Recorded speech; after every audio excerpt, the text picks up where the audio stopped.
So yun mga boss, kung napansin nyo, binibenta ko na yung mga sasakyan ko. Mga bossing, dahil nakabili tayo ng bagong sasakyan.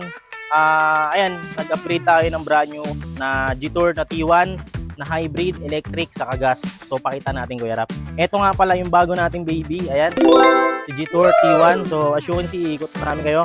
Ito yung body niyan mga boss. Color white, favorite natin puti. So limited na to kasi wala na talaga ngayon. 'Di ba? So ang ganda ng ambience niya, para siyang tawag nito, naka Range Rover. So kuya, unboxing natin loob. So yun mga boss, ito yung interior, naka-plastic pa. So samahan nyo ako. Upo ako Kuya Rap, pakita natin sa kanila ng konti. Ito yung mga features yan mga boss. So hybrid to, syempre gasoline, tapos electric to. Okay? So as you can see, napakaganda na ng itsura niya. Napaka-high-tech na, para ka naka-aeroplano. So cross control, etc. Mga cambio niya rito, sobrang ganda. And then ito, parang TV na. Okay? So voice command na rin to. And then, check nyo. Hello G-Tour. Ayan, check natin. Hello G-Tour. I am listening. Open sunroof. Okay. Ayan, nakita nyo mga boss. Ano na siya? Voice command. Okay? Yan ang mga features niyan. So kasama na siya dito sa G-Tour natin. Okay? So, hello G-Tour. Hello G-Tour. Please continue. Close the sunroof. Okay. Ayan. So, ayan yung mga features niya. So, napakaganda ng interior nito. Naka-all leather seat. And then, ayan. Hello G-Tour. Here.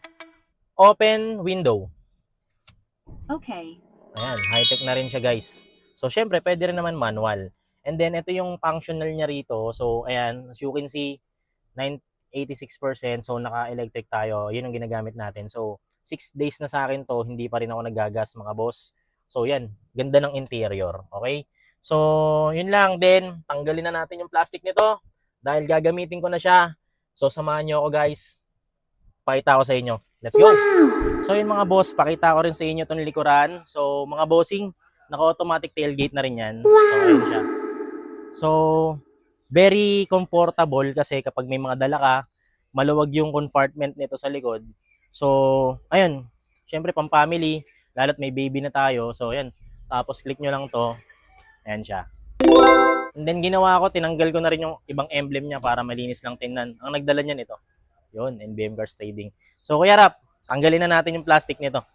Syempre, unahin natin sa passenger. Wow! Ganda nito. Yung leather niya, ayan o. Kasi, yung upuan nito, all power na rin. Tapos to, umaangat yan. May massage. So, unbox na natin to. So, yun, baklasin na natin to, mga bossing ko. Kaya, syempre, para tayo umuna. Ayan o. Ayan o. Tanggalin na natin yan. Para maupuan na nila. Alright. Ganda ng leather seat. Premium. Alright. Thank you, G-Tour. Alright. Pre, ang huli sa lahat, driver side. Tanggalin na natin to. Ako unang maghuhubad dito. So yun, natanggal na natin yung LED cover nito, yung plastic. So ayan, mapapansin nyo, napaka-premium ng leather nito mga boss. Ang ganda. So satisfy ako sa unit na to. Hopefully, magamit natin ng malayo. Yun lang. So tara, samahan nyo kami guys.